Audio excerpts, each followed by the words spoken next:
नमस्कार, मैं हूं आपके साथ आस्था कौशिक और आप देख रहे हैं महाबहस। महाबहस में बात होगी पाकिस्तान के खिलाफ पीएम मोदी और सीएम योगी की ललकार की, लेकिन सीज फायर को लेकर विपक्ष उठा रहा है सवाल। और सबसे पहले आपको दिखाते हैं आज का पॉलिटिकल पंच। जब हमारी फौजें न्यूक्लियर ब्लैकमेल की धमकी की हवा निकाल देती है, तो आकाश से पाताल तक एक ही बात गूंजती है, भारत माता की जय।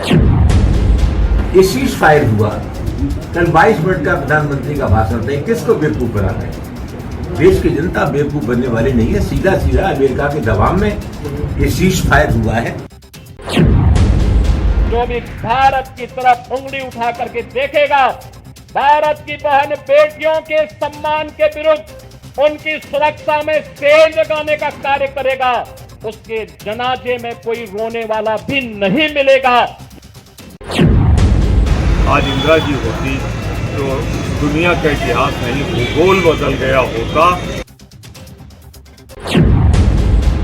इन सभी जवानों ने जिस मजबूती के साथ उसका जवाब दिया, दुनिया को संदेश भी दिया कि हम छेड़ेंगे नहीं, लेकिन कोई छेड़ेगा तो फिर उसको छोड़ेंगे भी नहीं।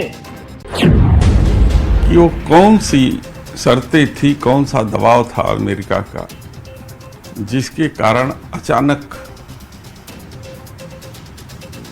जो है सीज फायर का ऐलान करना पड़ा।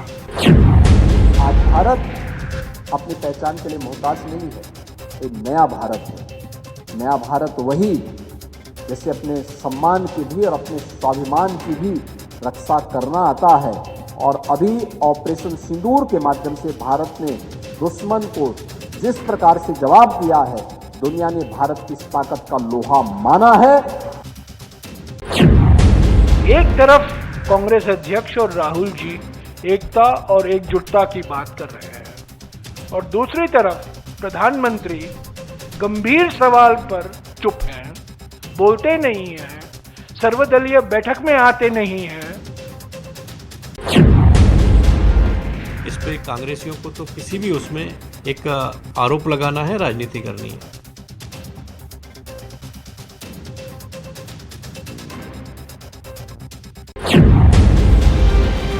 आज हमने आपको सुनवाया किसने इस विषय को लेकर क्या कहा, कैसे एक दूसरे पर निशाना साधा। पीएम मोदी ने जहां पाकिस्तान को कड़ा संदेश दिया कि हमला हुआ तो फिर से मुंह तोड़ जवाब देंगे, वहीं सीएम योगी ने भी साफ कह दिया कि पाकिस्तान ने अगर आतंकवाद का साथ नहीं छोड़ा तो जनाजे में कोई रोने वाला नहीं बचेगा। भारत किसी को नहीं छेड़ता है, लेकिन अगर कोई छेड़े तो फिर छोड़ता भी नहीं है। वहीं विपक्ष सीज फायर को लेकर लगातार हमलावर है। एसपी और कांग्रेस के नेता लगातार सरकार पर सीज फायर को लेकर सवाल उठा रहे हैं और अमेरिकी दखल की बात दोहरा रहे हैं, जबकि सरकार ने साफ किया है कि ये सेना का शौर्य है। भारत अब कश्मीर के मुद्दे पर नहीं, बल्कि अब पाकिस्तान से केवल और केवल पीओके की ही बात करेगा, किसी की मध्यस्थता उसे स्वीकार नहीं। आज इसी पर हम महाबहस करेंगे और चर्चा के लिए जो पैनल जुड़ रहा है आपको इंट्रोड्यूस करा देते हैं। शरद त्रिवेदी जी हैं, बीजेपी प्रवक्ता, अनुराग भदौरिया जी हैं, सपा प्रवक्ता, प्रियंका गुप्ता जी जुड़ गई हैं, कांग्रेस की spokesperson, Satish Sharma ji retired wing commander हमारे बीच में है, डॉक्टर परमवीर सिंह राजनीतिक विश्लेषक हमारे बीच में जुड़ गए। आप सभी मेहमानों का बहुत बहुत स्वागत है। चर्चा की हम शुरुआत करेंगे, लेकिन सबसे पहले नजर डाल लेते हैं महाबहस के सवालों पर। सीज फायर पर एसपी कांग्रेस क्यों कर रहे हैं सियासत? क्या इसको सियासत कहा जाएगा? बार बार सवाल पूछा जा रहा है। कभी कोई पूछ रहा है कि अंदर क्या हुआ है, वो सारी बातें बताई जाए। कोई पूछ रहा है कि किसके दबाव में क्या किया गया। क्या अब इस पर सियासत शुरू हो गई है? सवाल यह भी कि भारत का रुख साफ, विपक्ष को दिखी अंग्रेजी दखल। बार बार विपक्ष इस बात को लेकर सरकार को घेर रहा है। और सवाल यह भी कि कांग्रेस को इंदिरा की याद, भूगोल बदलने की बात। जैसे ही सीज फायर का ऐलान हुआ, कांग्रेस की तरफ से बार बार पूर्व प्रधानमंत्री इंदिरा गांधी की फोटोज पोस्ट होने लगी और ये कहा जाने लगा कि भूगोल बदलने की जो ताकत है वो केवल एक ही प्रधानमंत्री के अंदर थी। कुल मिलाकर सीज फायर के बाद राजनीति जो हुई है वो अलग अलग तरीकों से की जा रही है।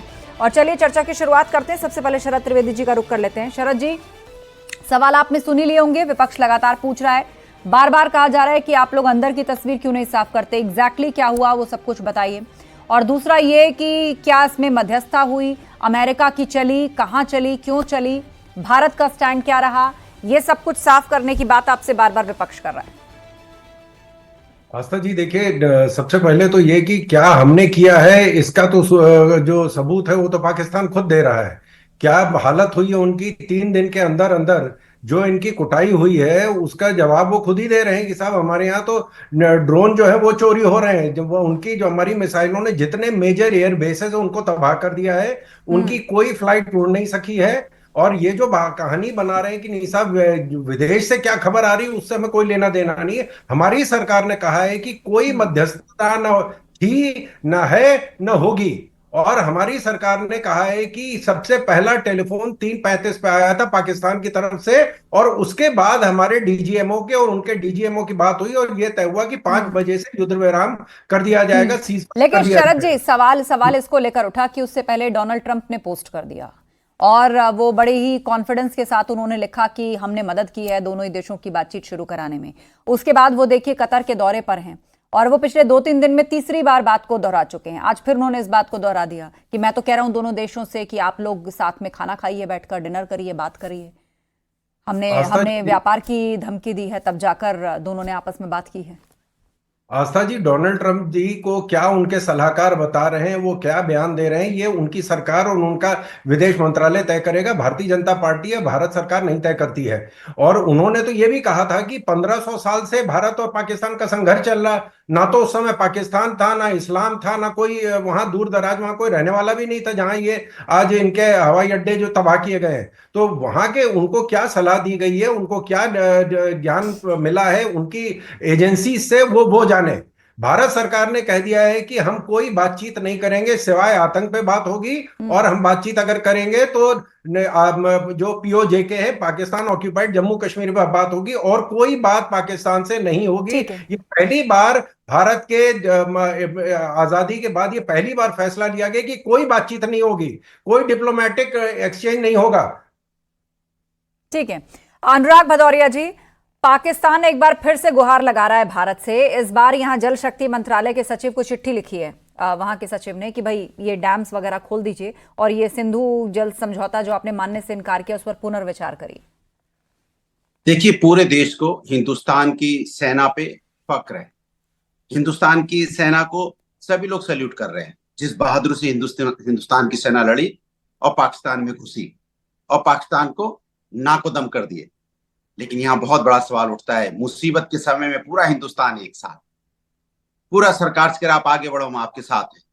फौज का मनोबल बढ़ा रहा था।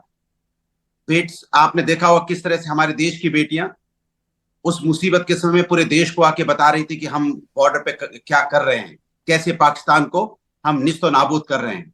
उसी जगह कौन लोग जो हमारे देश में बैठ के देश की बेटियों के खिलाफ बोलते हैं, वो बहादुर बेटी कर्नल सोफिया कुरैशी के बारे में भारतीय जनता पार्टी के नेता आतंकवादी की बहन बता रहे हैं उसको।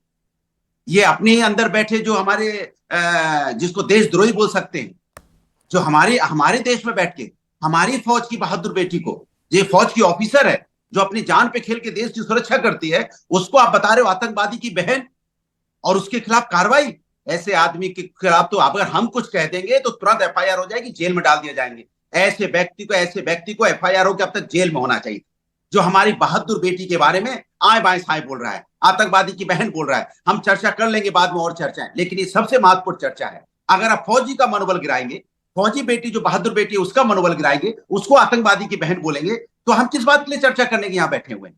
हम फौज का तो मनोबल नहीं गिरा सकते, फौज को तो हम नहीं अपमानित कर सकते, अपनी बेटी को तो नहीं अपमानित कर सकते। उस बयान की सबने आलोचना की है और आज हाई कोर्ट ने कह भी दिया है कि 4 घंटे के अंदर एफआईआर करें उनके ऊपर। हाई कोर्ट सबने आलोचना की उस बयान की। नहीं, आलोचना से काम नहीं चलता है, ये आलोचना वाला बयान नहीं है।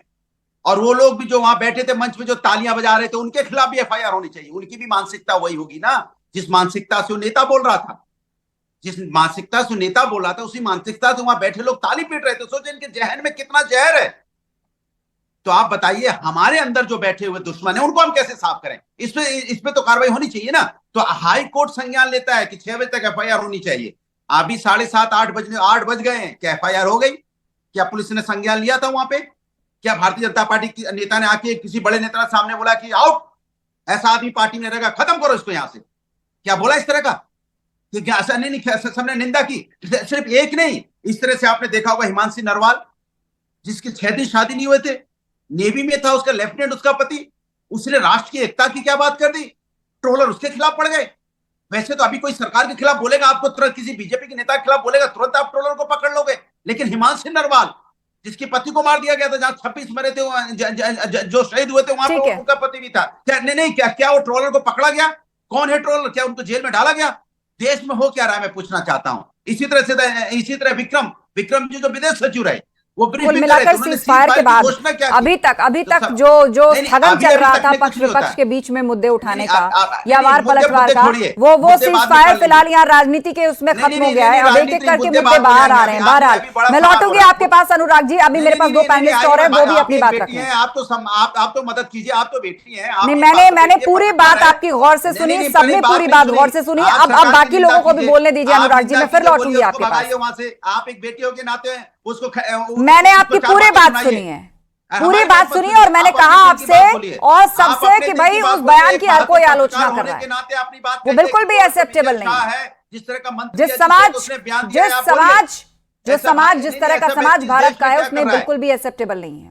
प्रियंका गुप्ता जी, इंग्लिश बोल के मत बताइए, एक सेकेंड अनुराग जी, क्यों डिस्टर्ब कर रहे हैं? फिर बोलने का मौका मिलेगा, आप इधर उधर मत ले जाइए। आपको लगता है बस सारी डिबेट में बस आप ही की बात चलती रहे। प्रियंका जी इंतजार करिए, उनको भी बोलने दीजिए। डिफेंस एक्सपर्ट हमारे बीच में, राजनीतिक विश्लेषक हमारे बीच में। प्रियंका जी, पाकिस्तान एक बार फिर से गिड़गिड़ाया है। एक तो डीजीएमओ लेवल पे पहला फोन पाकिस्तान की तरफ से आया कि सीज फायर, और दूसरा एक बार फिर गिड़गिड़ाया है सिंधु जल समझौते पर विचार करने के लिए।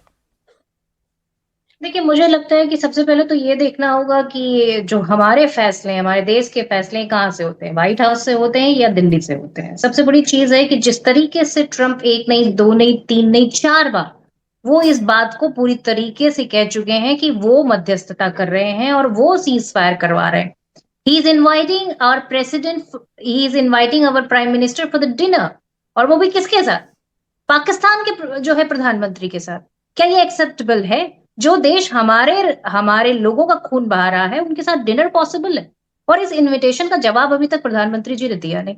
संसद में जो चीजें आज तक सत्र के माध्यम से जो लगातार विपक्ष कहता आ रहा है डिस्कस कर लीजिए, पर वो डिस्कस करने को क्यों नहीं तैयार?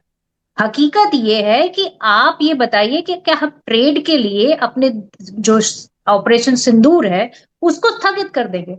सीज फायर किस कंडीशंस पे हुआ था ये अभी तक नहीं पता चला। अभी एक तो कंडीशन लगाई होगी आपने, जब वो गिड़गिड़ा रहा था, पाकिस्तान घुटनों के बल था, वो पूरी तरीके से डरा हुआ था, तो हम तो उसके साथ में कोई भी कंडीशन लगा सकते थे। और अगर घटना हुई तो फिर कह सकते थे कि हमें आतंकवादी नहीं, आप ये एक तरफ ये भी कह रहे हैं भाई, देखिए भारतीय जनता पार्टी बड़ा भाई जो है दोहरा चरित्र है। एक तरफ प्रधानमंत्री जी कहते हैं कि भैया आप हम पे एक भी आतंकवादी हमला करेंगे हम उसको युद्ध मानेंगे, पर अभी भारतीय जनता पार्टी का कोई भी प्रवक्ता सखरने को तैयार नहीं कि ये युद्ध था। अब युद्ध कैसे होता मुझे पता नहीं भाई। राफेल भी निकल आया, S-400 भी निकल आया, सब कुछ निकल आया, उसके बाद भी ये युद्ध नहीं था भाई साहब। ये तो लव लेटर लिखे जा रहे थे, तो लव लेटर चल रहे थे, और पास कौन कर रहा था? पास कर रहे थे Donald Trump, president of US।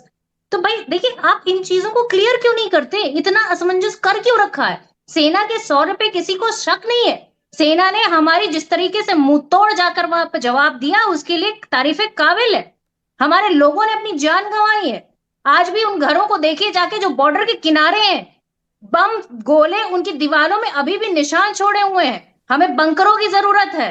और हकीकत यह है कि पूरा देश एकजुट था, पूरा विपक्ष एकजुट था। फिर क्या मजबूरी थी आपकी? आपने इस तरीके से जो है हमारे अनाउंसमेंट के पहले US के प्रेसिडेंट अनाउंसमेंट कर देते हैं, वो भी कितनी easily. He is saying that let's do the trade. Is it so much easy? मतलब आप क्या समझ रखा है आपने हमारे देश को? क्या? लेकिन प्रियंका जी, उन्होंने डोनाल्ड ट्रंप ने अपने एक बयान में ये भी कहा ना कि हमने एक न्यूक्लियर संघर्ष को रोका है। चीजें बहुत आगे बढ़ गई थी, उसके बाद लाखों नागरिक मारे जा सकते थे। और आपको ध्यान होगा कि जिस दिन वहां के विदेश मंत्री ने फोन वगैरह किए हैं सबको, उस दिन वहां पर उनकी उस एजेंसी की मीटिंग हुई थी कि जो न्यूक्लियर फैसले लेता है। हालांकि बाद में शहबाज शरीफ मुकर गए, उनके विदेश मंत्री मुकर गए। नहीं, ये ट्रंप ने ये भी कहा कि हमने एक बहुत बड़े न्यूक्लियर संघर्ष को रोका है, जो चीज बहुत ज्यादा बढ़ गई थी। नहीं, US ने वहां पर पाकिस्तान में जाकर ऑपरेशन किया था, ओसामा बिन लादेन को मारा था, तो क्या हमसे पूछ कर किया था क्या? या हमसे पूछकर वो आप भी तो ऑपरेशन मार कर आए चलाएगा ना, और हमसे आप पूछकर भी तो बंद मार के करेगा? आए, 9 कैंप ध्वस्त कोई करके भी आए अलग अलग जगहों नहीं, पर, नहीं, नहीं, एयर हमारे बेस पे बम देश गिरा के करके बीच आए में हैं। बोलने सेना अगर वालों को आतंकियों की छोड़ेंगे रक्षा नहीं, करेगी, दुर्पक्षी है। आपके सैन्य ठिकानों पर हमला करेगी, तो आप भी तो मार के आए ना उनके सैन्य ठिकानों पर। अरे ऐसा भाई, मत हम ऐसा मारेंगे मत तो हम कहिए किसी के कि कहने पे नहीं मारेंगे, कुछ हम किसी के हासिल नहीं कहने पे किया। नहीं रुकेंगे, ये हमारा भारत, अपना डिसीजन देखिए होगा। प्रियंका और जी, भारत की पाकिस्तान से हमेशा जो भी से नो मैटर फर्स्ट डील होता पॉलिसी है, रही है। till वो खुद date कभी अभी युद्ध तक शुरू नहीं आस्था जी करता है, किसी भी वो देश खुद ने कभी उसमें युद्ध में intervene नहीं किया उतरता है, This is वो first हमेशा खुद time को how to डिफेंड clean करता किया। है और और ये उसने हमारी आतंकी कार्रवाई को superiority मुंह है। तोड़ जवाब दिया है। हमारी जो है ना पूरी तरीके से हम इसमें एलओसी के बहुपक्षी उस रखते हैं और पार हमेशा घुस से रखते करके चले आए हैं। आतंकी डोनाल्ड ठिकानों ट्रम्प को कोई नष्ट नहीं करना, होते हैं। उसके पूरे He is खानदान को nobody. खत्म करना He is और उसके nobody साथ to साथ intervene उनके into सैन्य it. ठिकानों, उनके एयरबेस को ध्वस्त कर देना, भाई ये मैडम, बहुत हम बड़ी कहाँ बात कह है। रहे हैं कि सैन्य ये बहुत ठिकानों बड़ी को बात है। आप उन्होंने क्या युद्ध टारगेट चाह रहे किया? थे? आप चाह हम रहे तो थे कि ये यहाँ कह पे रहे हैं कोई कि भारतीय न्यूक्लियर जनता कॉन्फ्लिक्ट पार्टी शुरू हो ये जाए, specify चीजें उसी करे। तरह बढ़ती है। अगर आप ट्रम्प साहब की बात को भाई, यहाँ मान रहे हैं तो सुन ट्रम्प तो साहब की लीजिए, भी बात सुन, मानिए। सुन तो। नहीं, सुन लीजिए, सुन लीजिए। और ट्रम्प की वैसे बात तो हम डोनाल्ड मान ट्रम्प के जिस बैठे। तरह के बयान देते हैं, एक ट्रम्प चरित्र भी बहुत लेकिन जिस तरह पॉपुलर के है बयान देते हैं, अक्रॉस उससे द लेना ग्लोब, देना नहीं है। कि लोग मानते हमारे हैं कि देश वो के क्या कहते प्रधानमंत्री हैं। वहां जाके क्या वो बोलते हैं? जिस वक्त खुद ही अब्दुल्ला प्रेसिडेंट का ट्रम्प चुनाव सरकार। लड़ रहे होते हैं, उस वक्त खुद किस तरह की My dear बयानबाजी करते हैं। friend, मैं what was लौटूंगी the आपके पास, हमारे साथ डिफेंस एक्सपर्ट भी, राजनीतिक विश्लेषक भी हैं, सतीश शर्मा जी का रुख कर लेते हैं। सतीश शर्मा जी, सीज फायर हो गया है बॉर्डर पर, लेकिन इस देश के अंदर राजनीति शुरू हो गई है और हर कोई यही पूछ रहा है कि भाई आपने अचानक देश की जनता पर किसी तीसरे देश के कहने पर सीज फायर लाद दिया। देखिए, जिसके बारे में ज्ञान नहीं हो वहां पर, चाहे वो देश का नागरिक है या पॉलिटिकल पार्टीज है, they should shut there trap. इनको ये पता नहीं है कि युद्ध नीति के अंदर भेद नीति की बहुत बड़ा कारण होती है। जहां तक डोनाल्ड ट्रंप का सवाल है, वो एक सिचुएशनल लीडर बनने की कोशिश कर रहा है, उसकी मजबूरी है ये। और इस बात को जो नहीं जानता कि पूरे वर्ल्ड में जो भी युद्ध हो रहे हैं, चाहे वो ईरान का उकसावा है, हमास का इजराइल पर अटैक है, या यूक्रेन और रशिया का है, इन सब के अंदर एक वॉर है, वो आर्सनल वॉर बोलते हैं उसको। प्राइवेट मिलिशिया और उनके हथियार वहां बेचे जाते हैं। सबसे बड़ा तस्कर और सबसे बड़ा हथियार बेचने वाला अमेरिका है। और दूसरे नंबर पर जो चाइना ने कुछ बेचा था पाकिस्तान को, उसकी हमने हवा निकाल दी। और जहां तक F-16 का सवाल है अमेरिका का, ये पिछली बार भी हमने जब बालाकोट स्ट्राइक किया था, ठोका था उसको, तो इन्होंने कहा सूचना को दबा दो, क्योंकि अमेरिका जो F-16 सप्लाई कर रहा है वो उसकी पूरी मार्केट खत्म हो जाएगी। इस बार भी हमने यही किया। जब एडी सिस्टम था चाइना का, उसको उड़ा दिया। इसलिए दो बातें समझ लो ध्यान से। चाइना से जो यूएस कंपनी वहां गई थी, वो इंडिया में आ रही है। चाइना की इकोनॉमी जमीन पर ला देंगे हम। मोदी को समझने के लिए कई युग गुजर जाएंगे तुम्हारे। तुम्हें पता नहीं है कि वो किस एक तीर से कितने शिकार करता है। और जहां तक युद्ध की बात है, ये पॉलिटिकल पार्टी जो अपना ये इधर उधर जो कर रही हैं, इनको समझना चाहिए राष्ट्र प्रथम होता है, राजनीति दूसरे नंबर पर आती है। और देश की सुरक्षा के साथ तुमको ये पता ही नहीं है कि इंडिया का आर्सेनल, इंडिया का जो हथियार है, वो वर्ल्ड में आज उसकी वैल्यू कितनी हो गई है। ठीक है, अनुराग जी बात रखना चाह रहे, फिर मैं परमवीर जी। हाँ, देखिए, मैं तो अपने जो हमारे आर्मी के साथी उनसे बोलेंगे, कर्नल सोफिया कुरैशी जी के बारे में भी दो शब्द बोलते तो बड़ा अच्छा लगता है। उनको बोलना चाहिए था। मेरी बात सुनिए, उनका मैं नहीं लेना चाहिए, बट नहीं है। भाजपा नेता ने जो कहा उनके साथ कोई नहीं है, वो बिल्कुल गलत था। कार्रवाई होनी चाहिए, इस बात को सब मानते हैं। अब उस चीज को आप बार बार मत कीजिए। कल तक कार्रवाई नहीं हुई, फिर आप सवाल उठाइएगा, कोई दिक्कत नहीं है। लेकिन अभी क्या है ना, और भी पैनलिस्ट है जो बात नहीं रख पाए, कुछ और इसके अलावा अगर आपको कहना है। अरे आप ही बोलेंगे, जब कांग्रेस बोली तब भी आप बोल रहे, तो मैं बोला तब भी आप बोली, तो नहीं, मैं कह रही हूँ कि कोई नया विषय उठाइए ना, उसमें कोई दो राय नहीं। हर कोई कह रहा है कि कार्रवाई होनी चाहिए। चुप रहिए, जैसे आप पकड़ी जाती है, जैसे बीजेपी का एजेंडा कमजोर होता है, टप से एक सेकेंड, आप उनको क्यों कमजोर कह रहे हैं? मत मुझे बोलने दीजिए, बीच में मत कूदिए। नहीं, आप नया विषय उठाइए, काम करने दीजिए। दो पैनलिस्ट और है मेरे पास। नहीं है तो मुझे बात तो कहने देंगी। कमाल है, मैं बोलना शुरू करता हूँ, टप से कूद जाते। नहीं, आप बार बार कर्नल सोफिया पे राजनीति करना चाह रहे हैं, मत ले जाइए ना उस तरफ। बात करेंगे आप, क्या बात करेंगे आप? कर्नल सोफिया जी, आपको कुछ आप राजनीति कर रहे हैं। हर कोई कह रहा है कि गलत कहा कार्रवाई हो। एक फौजी की बात, सारे पैनलिस्ट बैठे हैं यहाँ पर, आप शरद त्रिवेदी से पूछ लीजिए, गलत कहा कि नहीं कहा। हर कोई कह रहा है गलत कहा। बेटी के साथ नहीं खड़े हो सकते, बेटी सब साथ में खड़े हैं, कार्रवाई मांग रहे हैं। मैं भी आपके सामने कह रही हूँ, शरद जी भी कह देंगे, आप उसको खींच क्यों रहे हैं? कर रहा हूं और आप बीच में चिल्लाने लगती हैं। आप तो चुप रहिए। मैं चिल्ला नहीं रही हूँ अनुराग जी, मेरा काम टाइम मैनेज करना भी है। और एक पैनलिस्ट और बैठे हैं जो अभी बात नहीं रख पाए। मैंने रोक करके आपको बोलने का मौका दिया, एक्सपेक्टिंग कि आप कुछ और पॉइंट बोलेंगे, कोई नया पॉइंट बोलेंगे। हाँ तो नया, आप चिल्लाइए मत, आप अपनी बात कहिए, मैं 20 सेकंड आपको दे रही हूँ। एंकर रहिए, प्रवक्ता नहीं, मैं एंकर ही हूँ और आप मुझे मेरी ड्यूटी मत समझाइए। कुछ नहीं होने वाला। नहीं, मुझे मेरी ड्यूटी मत समझाइए। आपको कुछ कहना है तो ठीक, नहीं तो एक पैनलिस्ट और इंतजार करिए। बीजेपी अगर कोई कार्रवाई कर रही है तो बता दे। तो आप मैं बीजेपी की प्रवक्ता हूं, मैं प्रवक्ता की तरह बात करूंगा। 4 घंटे के अंदर उसके खिलाफ कंप्लेन लिखी जाए, FIR दर्ज की जाए। भारतीय जनता पार्टी ने कुछ नहीं किया है। भारतीय जनता पार्टी बेशर्म है। भारतीय जनता पार्टी देश की सेना के खिलाफ खड़ी हुई है। उसमें भी जाति, धर्म और भेदभाव कर रही है। सेना में भेदभाव करने वाली ये पहली ऐसी राजनीतिक पार्टी है। इसको शर्म आनी चाहिए और माफी मांगनी चाहिए। कह रहा है कि आप आगे बढ़ो, हम आपके साथ हैं। तो जब पूरा देश आपके साथ खड़ा है तो आप विपक्ष को टारगेट क्यों करें? पहली बात। दूसरी बात, हम सेना के 100 पे सबको प्राउड है कि सेना की 100 अंदर घुसी। आप क्यों गिना रही है बात? हम खुद ही कह रहे हैं कि उसने पाकिस्तान को निस्तो नाबूद करने की कसम खा रखी, 9 ठिकाने क्या, उन्होंने पता नहीं क्या क्या पाकिस्तान को इस तरह से ठोका है कि पाकिस्तान को जिंदगी भर याद रहेगा। तो हम ही कह रहे हैं। आप क्यों इस बात और कौन सी अंदर की जानकारी चाहिए आपको? नहीं, आप जान रहे हैं तो क्यों अंदर की जानकारी पूछ रहे हैं? आज तो PIB का प्रेस रिलीज भी आ गया, उसमें पूरा बता दिया गया भैया क्या क्या हुआ है, क्या क्या नहीं हुआ है। तो फिर सवाल किस पर है? आप एक सेकंड, आप पहले कंफ्यूजन क्लियर कर लीजिए। सवाल आपको किस पर पूछना है? आपको कर्नल सफिया कुरैशी पर पूछना है या आपको यह पूछना है कि क्या हुआ ऑपरेशन सिंदूर में, हम कितने सफल रहे नहीं रहे? आपको किस पर सवाल पूछना है? अब आप चुप हो जाइए। नहीं, मैं चुप नहीं होंगी, मेरा काम चुप होना नहीं, मेरा काम शो नरेट करना है। परमवीर जी, मैं उनको चर्चा में ला रही हूँ, वो एक बार भी बात नहीं रख पाए। परमवीर जी, आपने पूछ लिया सवाल, मैंने आपको 20 सेकंड कहा था, आपको 30 सेकंड दिए, फिर बोले, फिर मौका मिलेगा। परमवीर जी, आप ही बोलेंगे, बीजेपी की तरफ से आप बोलेंगे, सबकी तरफ से आप बोलेंगे, तो ये कैसे चलेगा? अनुराग जी बोलने दीजिए साहब, डेमोक्रेसी है, बोलने दीजिए। चुप नहीं होंगे परमवीर जी, आप बात रखिए। नहीं, उनको आदत है हर पैनलिस्ट के पीछे बोलने की। बोलिए परमवीर जी। अनुराग जी बोलने दीजिए साहब, अनुराग जी बोलने दीजिए। आस्था जी देखिए, आपदा में अवसर ढूंढा जाता है और ऐसा हमेशा से होता आया है। अगर आज हम टीवी डिबेट्स का हाल देखें तो ऐसा लगेगा कि देश कितनी तरक्की कर चुका है, डेमोक्रेसी कितनी फल फूल रही है। विपक्ष को चाहिए कि जो फॉरेन पॉलिसी है या ट्रंप ने भारत सरकार से क्या कहा, वो टीवी डिबेट्स के अंदर एक आम आदमी के कान में जाके बताना चाहिए। मोदी सरकार को चाहिए कि हर एक आदमी के कान में जाकर बताए, लेटर लिखकर बताए, भाई देखो फॉरेन बना रहे हैं। इस तरीके से बात नहीं होती है। अगर हम याद करते हैं 1971, अभी इंदिरा जी की बहुत बातें की जा रही हैं। 1971 याद है ना जी? इंदिरा जी की बहुत बातें की जाती थी, लेकिन उस समय के बाद में इमरजेंसी क्यों लगानी पड़ी थी उनको? आपकी माता जी और पिताजी को भी याद होगा 1971। जी मुझे भी याद है, प्रियंका जी मुझे भी याद है 1971, मैंने भी बहुत पढ़ा है उसके बारे में, PhD उसी विषय पर करी थी। लेकिन मैं आपको याद कराना चाहता हूँ, कम समय में उसी पॉइंट कहिए अपना, बार बार एक ही बात दोहराएंगे। 1971 के युद्ध के बाद आप लोगों को इमरजेंसी क्यों लगानी पड़ गई थी? ऐसा क्या हो गया था? और तब आपने कितनी फॉरेन पॉलिसीज कितनी डिस्कस की थी पब्लिक डोमेन के अंदर? सरकारें इस तरीके से नहीं चलती हैं। गवर्नमेंट टू गवर्नमेंट क्या बात हो रही है वो पब्लिक डोमेन में कभी नहीं आएगी, दुनिया के किसी कोने में नहीं आती है। और खास करके ये पब्लिक सीक्रेट्स होते हैं, ये टीवी डिबेट के ऊपर डिस्कस नहीं किए जाएंगे। एक सेकेंड, कोई नहीं मान रहा उनकी चौधरी, कोई नहीं मान रहा। ट्रम्प साहब की आदत है बयान देने की, वो 3-4 बार और दे चुके हैं, 3-4 बार और दे देंगे। कोई दूसरे देश का राष्ट्राध्यक्ष कहेगा, हम उसकी सुनेंगे, अपनी सेना की सुनेंगे। BGMO लेवल की बातचीत होती है, सेना ने सीज फायर तय किया है। विंग कमांडर सतीश शर्मा, मुझे लगता है लास्ट कमेंट आप ही को करना होगा क्योंकि ये राजनीति नहीं रुकेगी।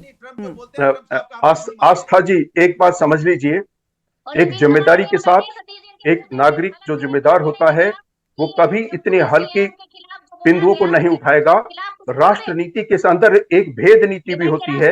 हमको अंतरराष्ट्रीय स्तर पर आज जो मैसेज हमने दिया है, भारत पूरे पाकिस्तान को खत्म करने की पोजीशन में है और था, और हम ऐसी स्थिति पर पहुंच गए कि उनके परमाणु आर्सेनल्स की भी हवा निकाल दी गई है।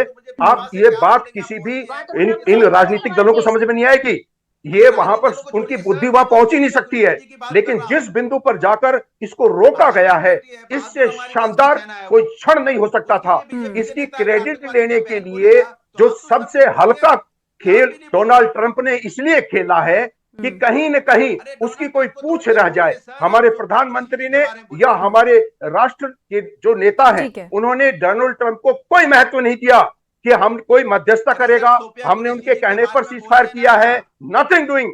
ये अपना उनका फेस सेविंग है और वो पाकिस्तान को ये कह रहे हैं जब क्योंकि भारत पाकिस्तान के मसले में अमेरिका को हमेशा से चौधराहट की आदत रही है। आप अभी नहीं 10 को पीछे चले जाइए, जो भी प्रेसिडेंट ऑफ अमेरिका रहे, चाहे अभी डोनाल्ड ट्रंप है, उससे पहले आप देख लीजिए, चाहे वो जॉर्ज बुश हो, चाहे जो बाइडेन हो, चाहे बिल क्लिंटन हो, अमेरिका को हमेशा से चौधराहट की आदत रही है और हमेशा से ये कहने की आदत रही है कि दोनों बातचीत को सुलझाएं, दोनों बातचीत को सुलझाएं। इस बार जो परिस्थिति थी भारत की, उसने सबको चौंका दिया, पूरे विश्व को ये दिखा दिया कि भाई आत्मनिर्भर भी है, ये स्टैंड भी लेना जानता है और ये घुसकर मारना भी जानता है, और वो भी इस संतुलन के साथ, शक्ति और संयम संतुलन के साथ। बस यही बात हजम नहीं हो रही है कि हमारी चौधराहट कहां रह गई, उसकी भी तो हेडलाइन बन जाए। बहुत धन्यवाद आप सभी लोगों का इस चर्चा में शामिल होने के लिए। तो सीज फायर को लेकर विपक्ष लगातार हमलावर है। एसपी और कांग्रेस के नेता लगातार सरकार पर सीज फायर को लेकर सवाल उठा रहे हैं, अमेरिकी दखल की बात दोहरा रहे हैं, जबकि सरकार ने साफ किया है कि ये सेना का शौर्य है, ये सेना का फैसला है और अब कश्मीर मुद्दे पर नहीं बल्कि पाकिस्तान से अगर बात होगी तो सिर्फ और सिर्फ POJK पर होगी। महाबहस में इतना ही। खबरें जारी हैं, अब बने रहिए हमारे साथ।